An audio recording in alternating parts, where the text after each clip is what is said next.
Well, the last session of the day. Good afternoon, my name is Jane Stanton. I'm the founder of the Seriously Good Chocolate Company. I haven't had a lot of sleep because I've been worrying about speaking to you all and what I was going to say. So I wrote about 8 pages of the notes, went to work this morning, read it to the staff and they wrote them up and said I've just got to speak, so I'm speaking.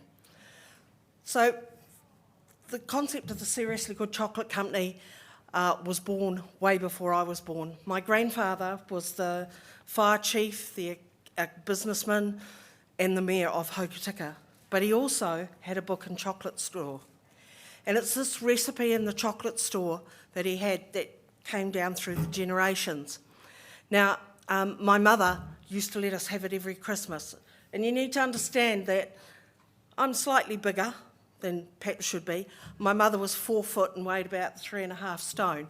So we were only ever given it at Christmas because she decided that it wasn't good for you. From there, I carved a career in teaching and in the business world. I worked for Powermark, and finally I ended up in Te Anau. And while I was in Te Anau, I got a job at the secondary school, believe it or not, and I was teaching economics. And I was actually learning it the night before to teach it the next day. And while I was there, I thought, I'll make some of these chocolates for the hairdresser, Maggie, who has since passed away. Unbeknown to me, Maggie handed them out to her clients.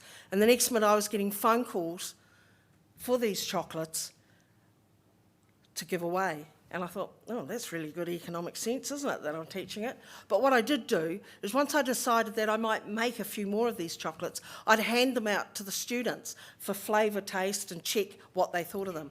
And I need to say I had the best behaved students, full class, and no kids not turning up. From there, we turned around and we thought about it, and I was going to call the company Fjorden Moments, but I ended up calling it the Seriously Good Chocolate Company because we were sitting around eating these chocolates, and we turned around and we said, oh, they're seriously good. So I actually made a Pinot Noir chocolate, and nobody was doing it in the world, and I love to cook.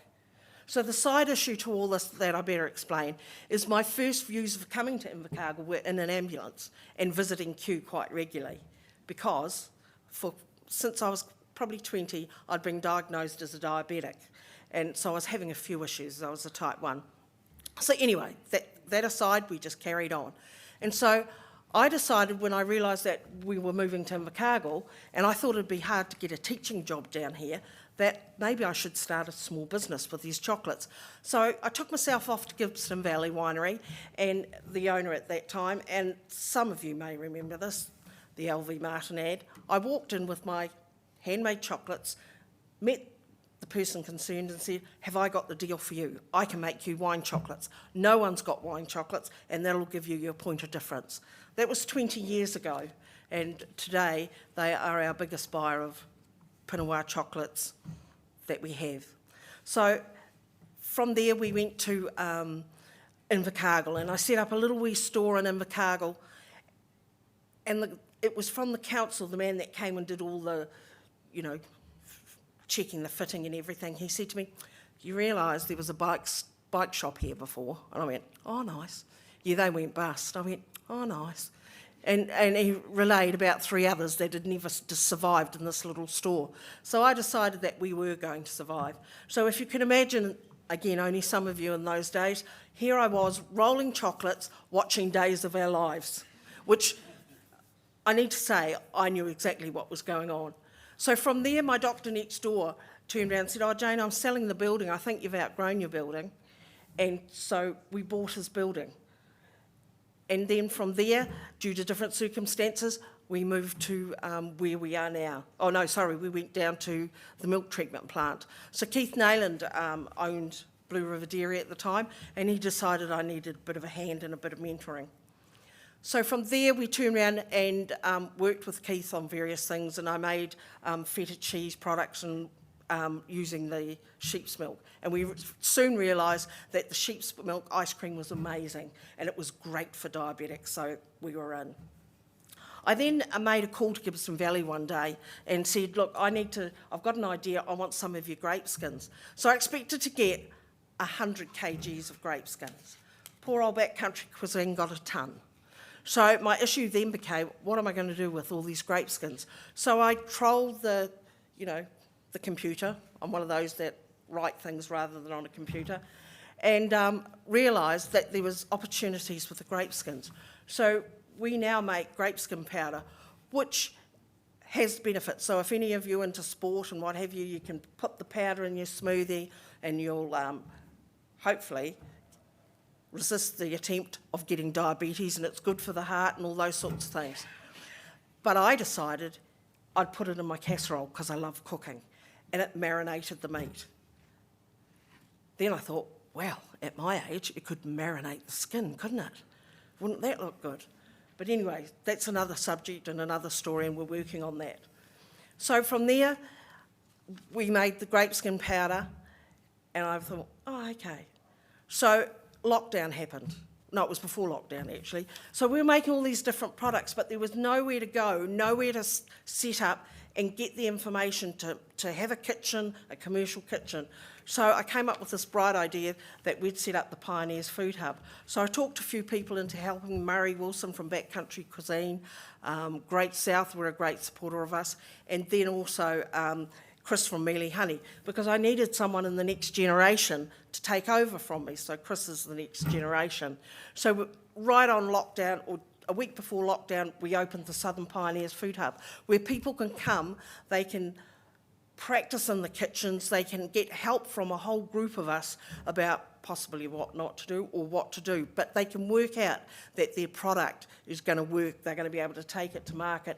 And so we had collaboration from Great South, from Coin, and we've run a course and we're now running more courses. So that small person, and it could be anyone in this room, turns around and decides, hey, I've got so many feed hours left, I'm going to come up with this. So they come along and they can work out, do they stay in the job they're doing, or do they create a whole new business? Because there's so many opportunities in Southland.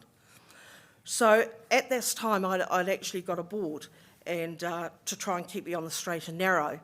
So Cecilia Tarrant is the chairman of my board, and she's on quite a few boards up in Auckland, because quietly I come from Auckland. I grew up in Hillsborough, Mount Roskill, and went to St Dominic's College. So there you go. But I'm an import to Southland and very proud of Southland. We then turned around with Cecilia. She introduced me, because obviously of her neck breeds, she introduced me to Blair Wolfgram, who had Ocean Beach.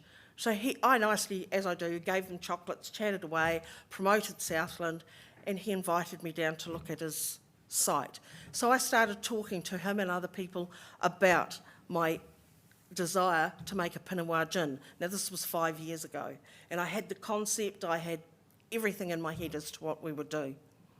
And so from there, we now have, and I don't like having the slides because I forgot all about them, sorry. We now have a distillery being built in Bluff for gin.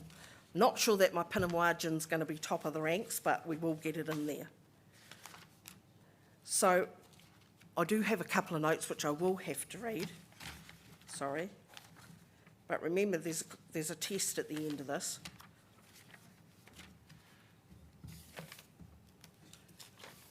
So the Bluff Distillery was born, and with this an opportunity to develop many more opportunities, both community and businesses in the Bluff and Southland region. What have we achieved so far? Branding the bottle design, product development and industry evaluation. The building has been secured and all approvals granted. Purchasing of equipment and our new still for the stage 1 of our production is currently being manufactured. Where we are creating a responsible distillery that will be carbon neutral. Some of the ways we will achieve this are the distillery will be completely powered by renewable energy. The condenser column will be cooled by seawater using a custom designed and built heat exchange.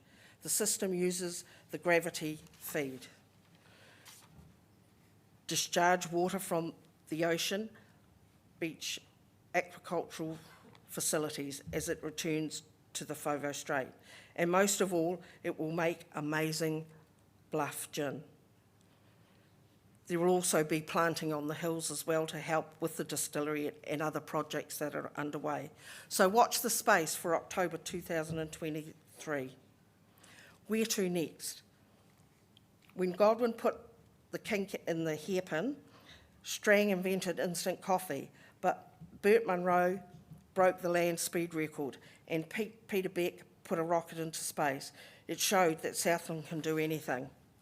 We are proud to be part of the Southland and collaborate with the businesses to take Southland to the world and make our dreams happen. Thank you so much for listening to me. I've missed half my speech, but that's okay because you all want to get home. But honestly, when I came to Southland, I never believed that we could be where we are today. The people that we've collaborated with, Great South, Steve Canny, Mark Patterson from Kanoa, they've been absolutely amazing. And without those people, where would we be? Coin has been amazing. I'm a small business and I'm working with some bigger businesses and a lot of small businesses. But all we're trying to do, we do chocolate classes, so I rave on at the chocolate classes about Southland.